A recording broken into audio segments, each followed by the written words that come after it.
And look how it looks in the middle. Pretty cool. Today I'm going to show you how to make cakesicles. Begin by making a cake.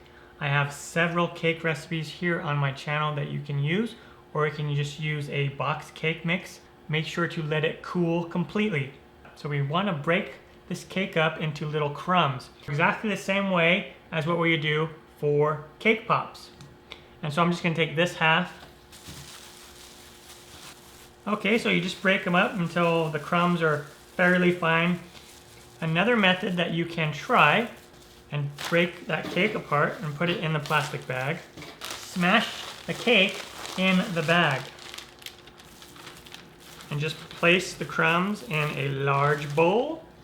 And now what we want to do is we want to add frosting. And I have about a cup of frosting here, but we want to just take a tablespoon and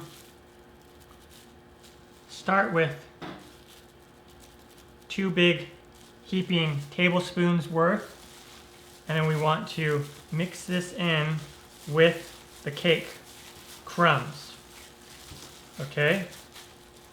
And you want to keep mixing it until it resembles like a Play-Doh. So you want it to be able to hold its shape and look about like this. I'm going to show you 2 different methods to do this. One is we're going to just take our cake mixture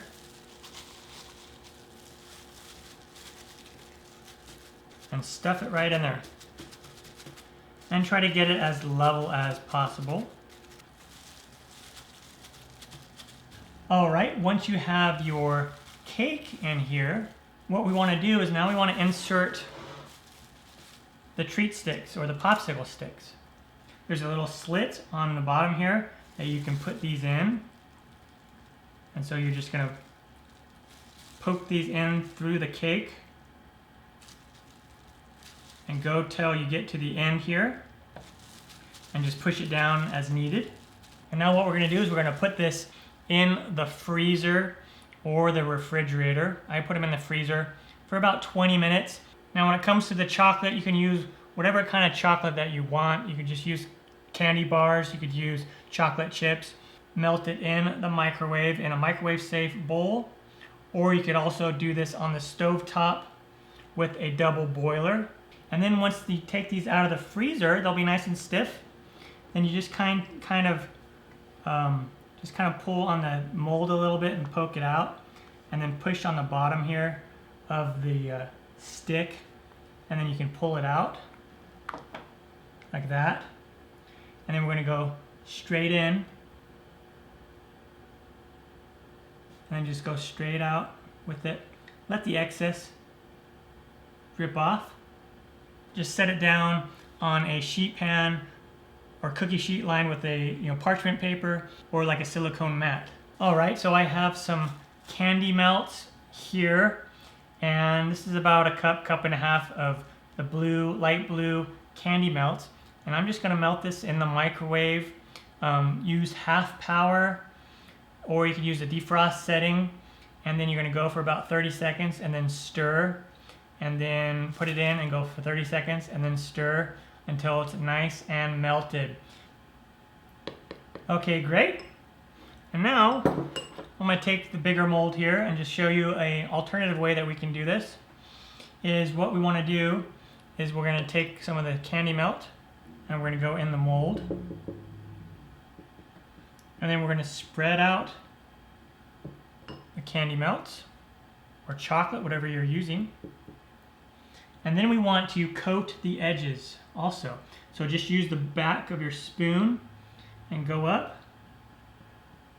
I'm going to take my treat stick and just put it in there a little bit, just because I don't want that hole to get plugged up. You can also come in with a pastry brush and just paint around the sides. Another option is once you pour it in, is you tilt your mold all around and then it coats all the edges, and then you just scrape off the excess. So you'll come in here and you'll just scrape off the excess. And then once you have the sticks in, the sides and everything coated, we're going to put this in the refrigerator or freezer for about 10 minutes to let this set. Once you take it out of the fridge, I'll grab some more of the blue candy melts and just go along the edges a little bit, just to thicken up those edges. Once you get the edges done, come in here with the cake again, and then you want to just push it down in there, and you want to kind of get underneath that stick. Oh, right, and you don't want to go all the way to the top because we want to leave room for the top layer of candy melts or chocolate. And then so at this point, I'm going to push the stick in all the way to the edge, and just push down again on the cake. And we'll put some of this on top, and we'll just spread it out. Okay, and then what I want to do is I'm going to come in here with my little cake spatula, or you can just use the back of a knife, and just kind of make sure that it's level.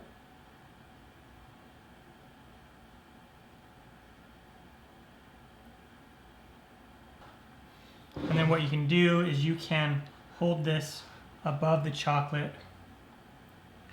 and just scrape that in, any extras.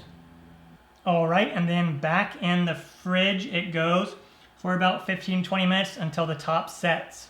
And now these ones have set, and you can just kind of pull on the sides a little bit of the mold and just kind of push underneath it a little bit to remove the pop, and then kind of just pull this out.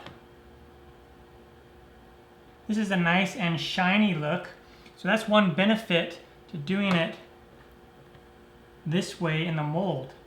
And then if you want, I just took some candy melts and put them in a little bag and snipped out the corner, and then we can just